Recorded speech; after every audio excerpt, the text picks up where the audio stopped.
Hi, I'm AJ Ongenae. Excellent. And welcome to Wayne's World. Let me bring you up to speed. Come on. A lot of time has passed, so let's take the scenic route.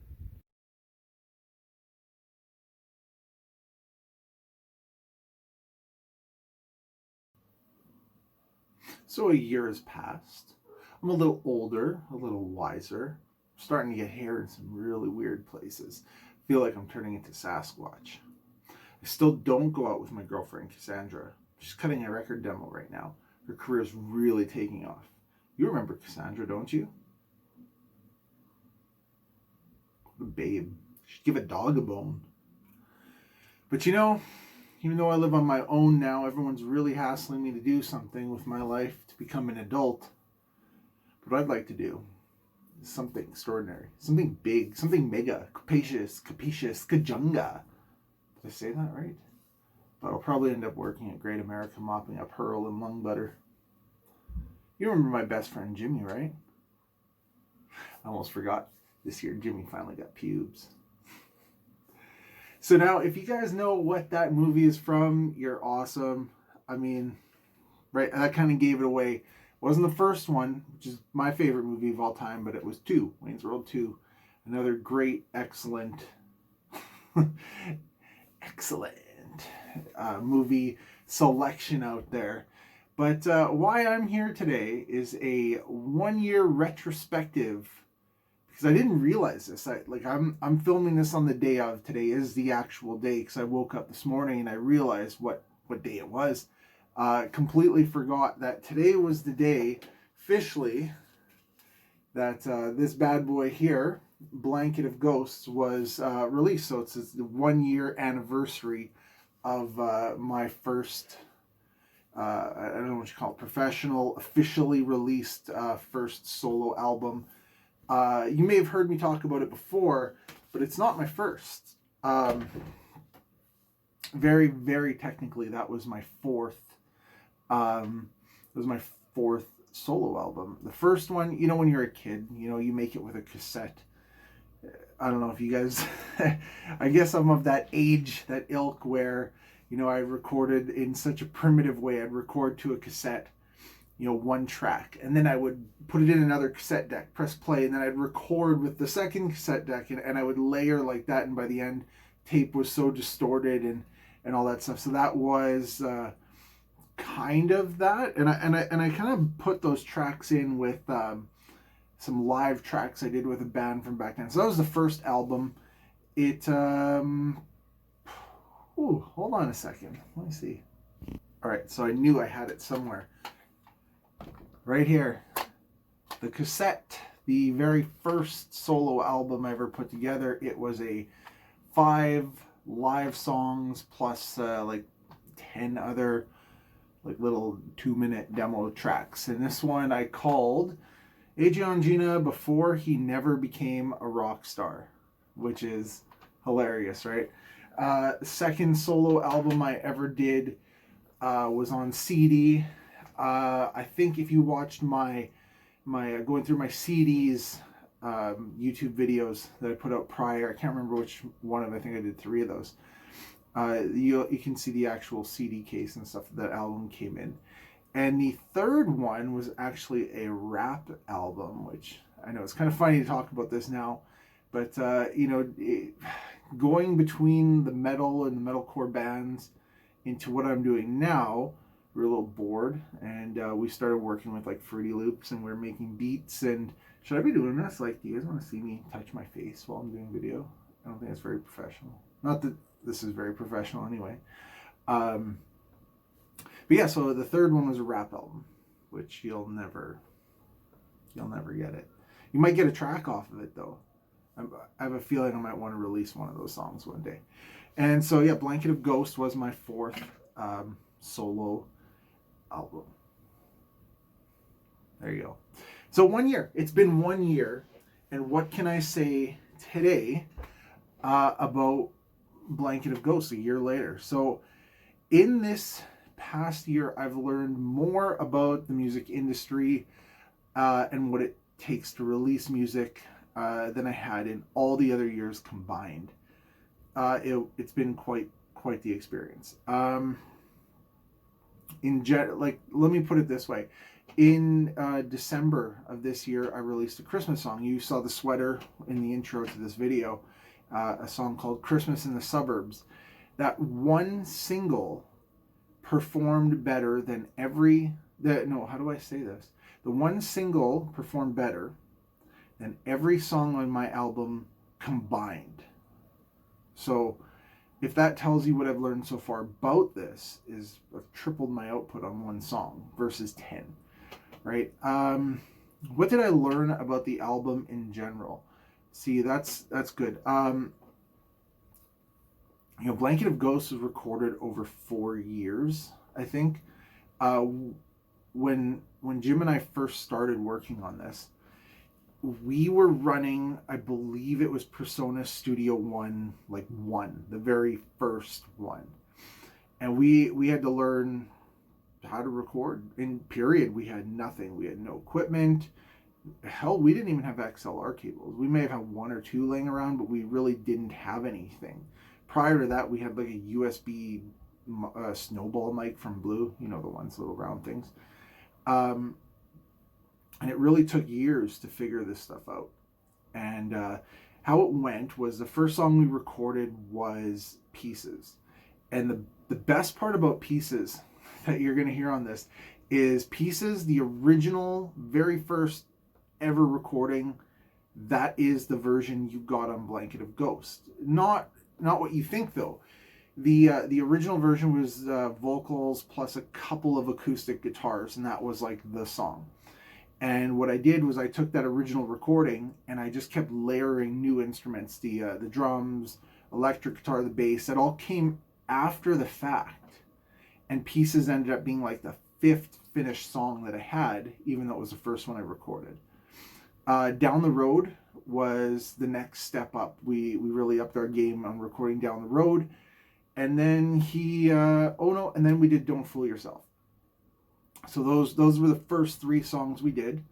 And then Jim moved houses and we didn't set up that new studio there.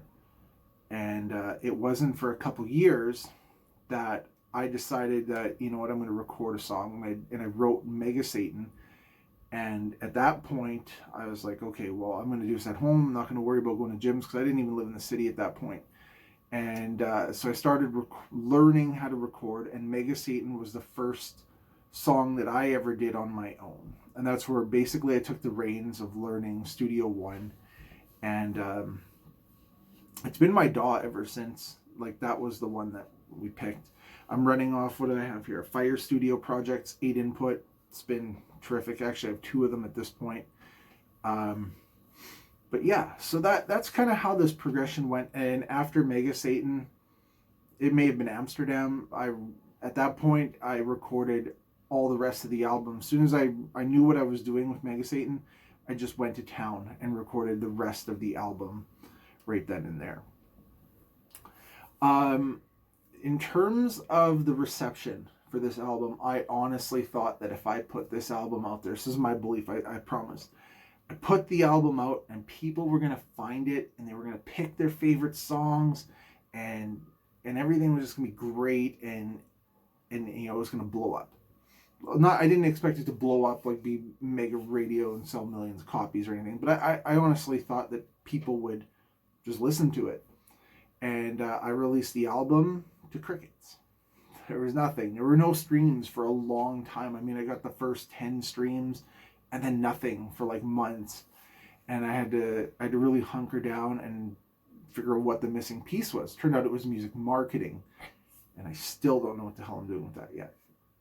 So I'm working on it. But it seems to me like that's the biggest part of the whole deal, is that if you don't have any marketing, no one's going to hear the thing. Nobody cares.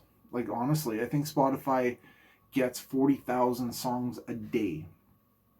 You're lost, man. You get released to that. Nobody, unless they know who you are, unless they're one of their favorite artists and you end up on release radar or something, no one's going to hear the thing. Like, honestly, that's what it is. So, yeah, I don't know. If I could do something different, I would have not released it the way I did. Would have taken the time, release singles individually, package them up as an album after the fact. And that's essentially what I'm going to do with album number 2, and that's why it's been delayed. I think I wanted it to be released today, and it's not going to happen. You know, I mean, for other reasons. But Blanket of Ghosts taught me a whole lot of things. So one of the questions I had was that, and it kind of spilled onto what I got to before, was the reception of the album. I always thought Pieces. I thought Pieces was going to be the big song that everyone loved. And I thought, after I recorded Mega Satan, I was like, no, this is the song. This is the one that's going to take all the rest out. And when it first was released, the first song that people started gravitating towards was, I think it was Down the Road. And then it was Amsterdam. And then the big one that got picked up on Spotify and even the YouTube was Don't Fool Yourself. So those 3 ended up being the bigger songs off that album. And I honestly, and Mega Satan is probably the least listened to song off that whole disc, and I thought that was the big one. So this album kind of taught me I don't know shit about even my own music, and that's the truth. Next album, I don't know what I'm gonna do. Like I think what the you know what, we're not talking about the next. Okay, let's try. This is a year retrospective on Blanket of Ghosts. You know, I might even have a copy of this. Hold on. Okay, so there it is, still wrapped in CD. Now, I did an interview recently with Witch Police Radio, and he asked me about the physical copies if I still had some. The original pressing was 100. I think I sold close to 50, maybe. And I know that I sent out about 25 to radio stations, etc. And I have about 25 left or so. So I would say selling the physicals was great. It did well for me. Digital downloads, not, I don't know, it's probably roughly the same amount of numbers. I love having a physical pack. It's like a physical thing. It's not a vinyl. It's going to last forever, but I mean, you still got it. It's still a thing. It's not something that on your phone that you accidentally delete one day and then you're out. So if we talk about the album artwork, if you didn't know, the story already behind the artwork was back when I was first performing these songs as a solo artist, before there was ever, the album was a thing. We were trying to figure out a name to call the group. I felt bad calling it AJ Ongenae. And so at one point, I think either I suggested or something, it was like Anus Reindeer. And so this reindeer kind of theme came along. And then when I started cutting like the original demos for all these songs, I needed to put artwork. And I had this idea, was to use like, you know, those old oil paintings where it was like country setting or deers and stuff, and I was gonna like silhouette out one of the deer, and I just started calling Anus Reindeer, but that was basically the working title for the album for the longest time. Stupid name, but it was just something to run off of. And then I came really accustomed to having this deer as the artwork, and what ended up happening was, of course, things progress, and that's how you got this deer in a fantasy with, like, I don't know, is that the sun or something between his antlers, golden antlers, right? That's how this artwork came to be. The back is just a forest scene, supposed to be similar, just no deer. If you look on the back, I mean, the barcodes sell it, so you can buy it at like, who carries this physical? Sunrise Records, they have physical copies. This little bad boy here that I had printed on, that was for the covers, of Never Surrender by Corey Hart. That just says, hey bro, I paid to do it. I got the mechanical license. That's all it is, just legitimizing. I suppose I could have put it inside. I'm not really sure if I'm going to do that. Oh, another cool tidbit was copyright 2019, but if you notice, the album wasn't released until 2020. The album was done, it was printed, I had the box full of them, in, I want to say it was the summer of 2019.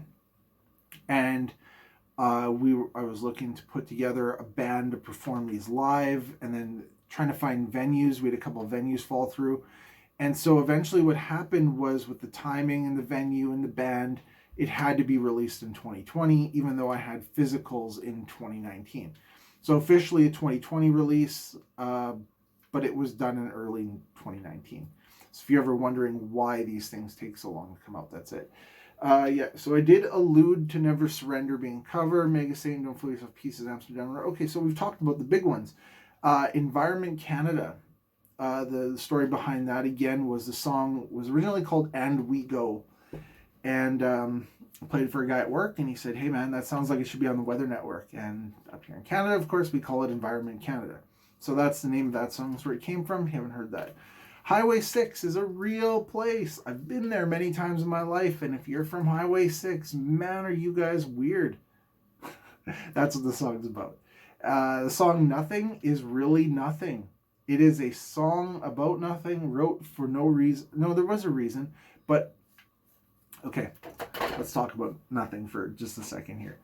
So I was auditioning a guitar player to be part of the band, and the guy had a really different style than I did, and I wanted to, like, you know how it is, right? This wasn't supposed to be a solo project. We were supposed to be a band, and the guy came in. He had a way different style, and I was like, you know what? I'm going to write a song. You know, so this guy can play too. So this one night, I hunkered down. I wrote the song Nothing, recorded it, everything, threw it out in the group chat. That was it. Guy disappeared. So I had this fully finished song. And I was like, well, hell, you know what? I'm going to throw it on the album then. Forget it. The only problem with forgetting it is I literally forgot how to play the song. I got nothing. You'll probably never hear it live unless I don't know what I'm going to do, but I did forget how to play that song. I probably wrote that in 2017, maybe early 2018. So by now, there's other songs that have come in and left already since that one. And finally, the song was called The End. It was a song I was working on anyway. I kind of wanted to work a song into my stage show. And for the very last line, I would say, in the whole night was The End. So the lyrics were kind of wrote around that, and the album ends with the words The End. That's it. That's kind of how it goes. So your retrospective on the album, I'm very proud of it. It took a long time, but I think what I'm most proud of is the learning experience. If you listen from this album and then coming into the next album, which, you know, it's going to be released this year, but you're going to hear a big difference sonically from what I've learned from producing, and it really taught me a lot. I still have a lot to learn, but I'm really proud that this album was 100% me, like top to bottom. I wrote every song, wrote every word, played every instrument. We'll get into that. I recorded every song, produced, mixed, mastered, packaging, all the distribution stuff. I mean, when you talk about a one-man show, it was a real solo artist effort to put this out. And so Midnight Rain, which is the second album, it's going to be roughly the same thing. And once I get the first three out of the way, this is all part of a bigger picture. Blanket of Ghosts is like volume 1 of a 3-part thing. I'm going to move into allocating different roles to different people. I think after the third one, or maybe during the third, depending on how the recording for that one goes. Blanket of Ghosts really was something I poured a lot of effort and a lot of work into, but it's made me a better musician because of it. And if I could learn off every album and get better off every album, then great. You know what? I probably should have done this 10 years ago. 20. I don't even know. You know, my kids were bugging me because they're like, well, how long have you been writing songs for? And I was like, well, I was probably 13. And my daughter's like, how old are you now? I'm like, I'm 36. She's like, you haven't wrote a good song in 23 years. Smart ass. I still love her though. She's great. One of these days, Callie, I'm going to write a song that you like. I promise you. Well, I hope so. Okay. Anyway, so Blanket of Ghosts. 1 year retrospective. If you don't have it, download it for free. I don't care. The biggest thing is I want you to listen. Whether you steal it, whether you buy it, whether you share it, whether you listen to it on YouTube, just listen. Tell me what you think. And yeah, stay tuned for the next one. Again, AJ Ongenae, out.